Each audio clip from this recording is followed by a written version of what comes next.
महाभारत की कथा के अनुसार जब वनवास के दौरान भीम का सामना हिडिंबा से होता है, तब भीम और हिडिंबा में प्रेम जागृत होता है। इसके बाद हिडिंबा से भीम को एक पुत्र की प्राप्ति होती है, जिसका नाम घटोत्कच था।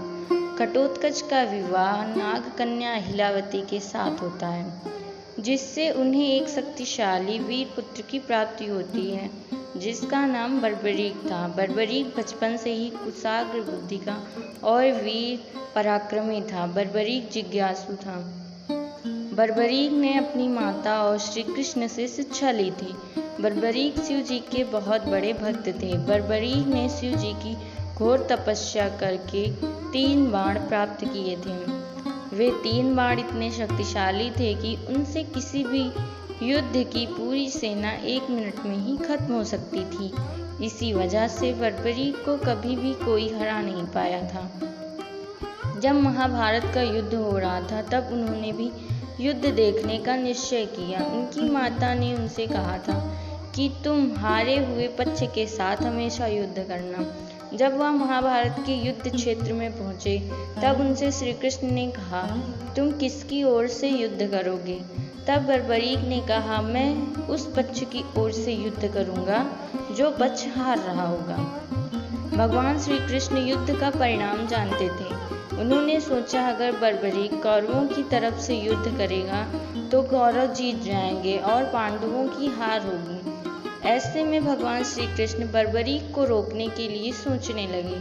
कुछ देर बाद उन्होंने एक ब्राह्मण का रूप धारण किया और बर्बरीक के सामने चले गए और उनसे दान मांगा।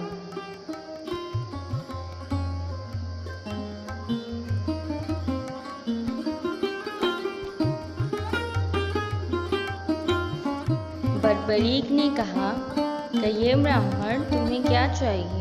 तब श्री कृष्ण ने कहा, मैं जो मांगूंगा क्या आप वह मुझे देंगे? बर्बरीक ने कहा, हाँ ब्राह्मण, मांगो। अगर मुझसे मेरे प्राण भी मांगोगे तब भी मैं दान देने के लिए तैयार हूँ। श्री कृष्ण ने उनसे कहा, तुम मुझे अपना शीश दान दे दो। तब बर्बरीक ने कहा, ठीक है ब्राह्मण, मैं अपना शीश दान देने के लिए तैयार हूँ, परंतु उससे पहले आप यह बताइए कि आप हैं कौन? तब श्री कृष्ण ने बर्बरीक को अपना रूप दिखाया। बर्बरीक ने उनसे एक वचन मांगा, हे प्रभु, इस महाभारत युद्ध में कई पराक्रमी और शक्तिशाली योद्धा लड़ रहे हैं। मैं भी इस युद्ध को देखना चाहता हूँ। इसके बाद बर्बरीक ने श्री कृष्ण को अपना शीश दान किया। श्री कृष्ण जी बर्बरीक की इच्छा स्वीकारते हुए उनका सिर युद्ध क्षेत्र के पास वाली पहाड़ी पर रख दिया, जिससे बर्बरीक महाभारत का पूरा युद्ध देखते हैं।